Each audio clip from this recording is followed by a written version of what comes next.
Hey guys, welcome back to my channel, and welcome to this week's video where we're back with another wrap up. This week we're going to be talking about my thoughts on the 7 books that I read in the month of July. One of these days I am going to actually post my wrap up around the first of the month, but I've just been so busy like right around that time every month that I've had to post it like 2 weeks later, but I always do them eventually, and I love to film them because I just get to share all my thoughts about the books that I read. Like I said, I read 7 books this month. The first one was The Silent Patient by Alex Michaelides, I think is how you say it. This is a mystery thriller. I gave this book 4 stars. The main character is a therapist who meets a client who allegedly killed her husband and hasn't spoken a word since. I was very intrigued by this premise. I had heard so many people talk about this book, and every time they described that premise, I was like, I just need to know what happened. Like, I need to know why she never said anything. She never like defended herself or anything. Like, everyone thinks she's guilty. Like, I just really wanted to know what happened. Yeah, I was just really intrigued by that plot. This book was interesting to me because I studied psychology in college. That was my major. And it has a lot of mentions of that sort of thing because the main character is a therapist. He was kind of like psychoanalyzing her and himself and the other characters in the book. So that was a really interesting thing that was included in the book that I enjoyed. Also, there's a plot twist in this book that I did not see coming at all.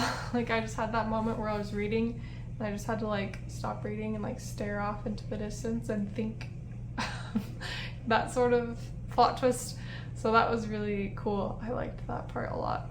The reason I gave it 4 stars is because I really like feel-good books, and thrillers are not really feel-good books. Like, none of the characters are super lovable, which is one of my favorite things about reading. So even though I really enjoyed it, thought it was really interesting, and the plot twist was really good, I can't give it 5 stars because it's just not like my favorite kind of book. The second book that I read in July is Daisy Jones and the Six by Taylor Jenkins Reid. This is a literary fiction book about a band in the 70s, like how they got popular and the drama that happened. I gave this book 4 stars. Here it is, I forgot to hold it up.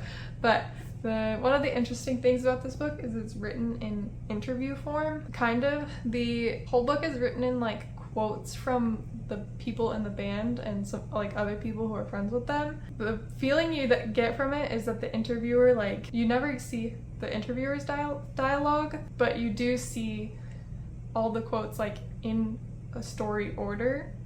So you get the feeling that the interviewer like went through all of the quotes that they got from the interview they had and like put them in that order and into a story, which is really cool. Yeah, I thought that was really interesting, and it made it like go by so much faster. I really like Taylor Jenkins Reid's writing.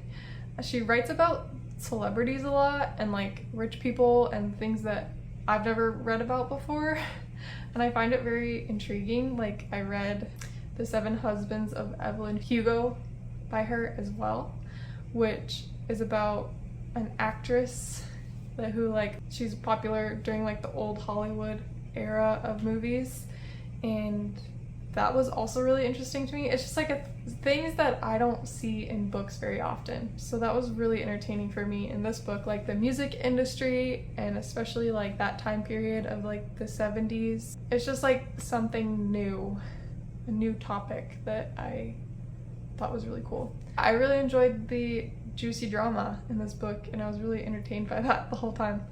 And I also really enjoyed the fact that there's like song lyrics that Taylor Jenkins Reid wrote. Like, she's a songwriter for sure because she wrote all these songs. That was a really cool aspect of the story as well, and I'm really excited to watch the TV show for this. Then I read Caston Firelight by Dana Swift. This is about 2 heirs to their kingdom. They're arranged to be married, and they meet for the first time since they were like little, since the arrangement happened, and they don't know that they are each other's future spouse. And because of the circumstances of their meeting, they don't reveal their true identities to each other. They tell each other that they are both guards.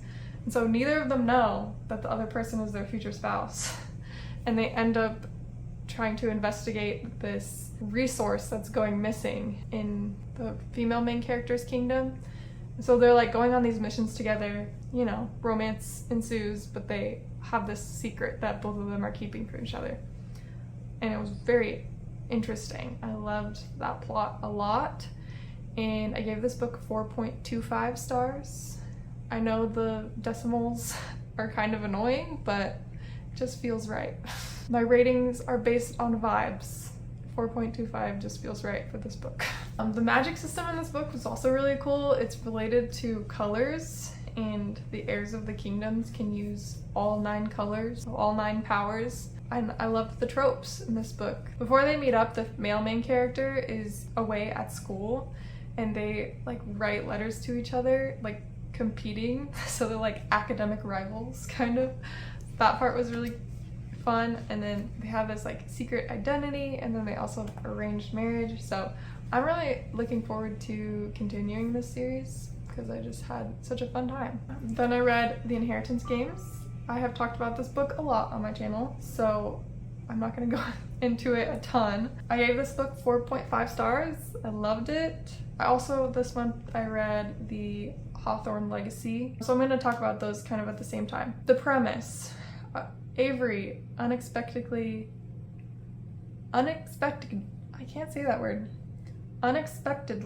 gets an inheritance from a random stranger, and her and this man's family, including his 4 grandsons, are all trying to solve the mystery about why she got this inheritance, and they got very little, using the clues that this man left behind. So it's like YA mystery, and it's very fun. I really enjoyed it.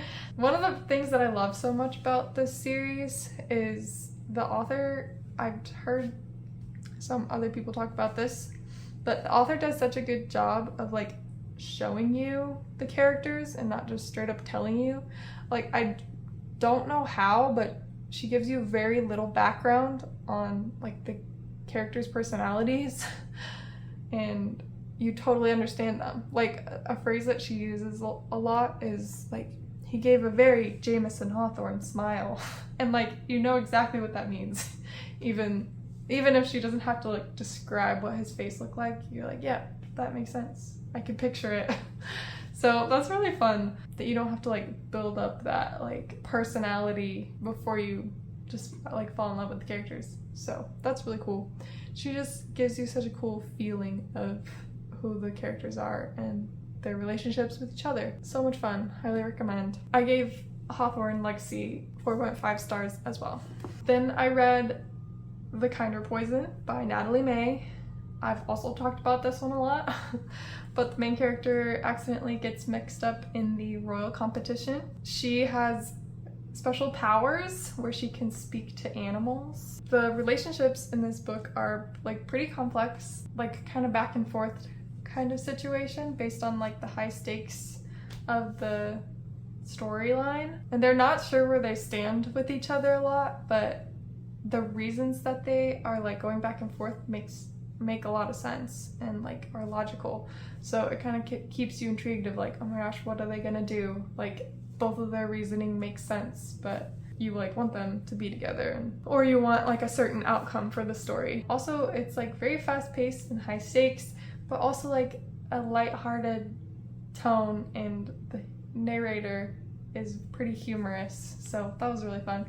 I gave this book 4 stars. Then I read Good Girl, Bad Blood. This is the second book to A Good Girl's Guide to Murder. This is by Holly Jackson. In the first one, she is investigating a murder. It's like a closed case, but she doesn't agree with what the verdict was on that case. But for this one, she is investigating a missing persons case, and she also turned it into a podcast. So that was really interesting. The reason I like this series so much is it's like listening to a true crime podcast, which I used to love doing, but there's likable characters and it's fiction. So you don't have that like scary aspect of like, oh my gosh, this person is actually real and they did this bad thing. You don't have to think about that because it's made up. You get all the interesting, intriguing aspects of true crime without the scary parts, and including likable characters. I love Pip, the main character, and I love Robbie. Also, this book is very fast-paced. You just get so enthralled in these books because you want to know what happens. I gave this book 4 stars. Yeah, so that is all the books that I read in July. I had a great reading month. I got through a lot of my physical TBR, which is good. Started some new series. I continued some series. So this month was the month I was reading what my husband chose for me. If you want to watch that video, I'll leave it up there. And I am proud of myself because I read 5 out of the 6 books that he picked out for me, and I attempted to read the 6th one. I don't know if I'm going to continue it yet. It's this one, The Scarlet Thread by Francine Rivers. You can see my bookmark there. I don't know if I'm going to continue it, but we'll see. But I'm pretty proud of myself how I did on that TBR. I forgot to show you guys my crochet projects for this month. I was mostly reading, so I only made 2 things. But the first thing I made is, don't mind the end that I haven't weaved in. The first thing I made is a little holder for my Kindle sleeve. I made it like perfectly to the size of my Kindle. It's very satisfying. So yeah, there's that. It has a little flap. And I also made a mesh bag. And it's like a market bag, I think is what they call it, for like produce when you go to the grocery store. But I just really like the stitch. It was really fun to do, and I think it's really cute. So those are the 2 crochet projects that I made in July. If you guys enjoyed this video, leave me a like. Let me know if you've read any of these books. I'd love to chat about them. And let me know what your favorite book was from July. Mine was The Inheritance Games. Yeah, I hope you guys have a good day. Bye.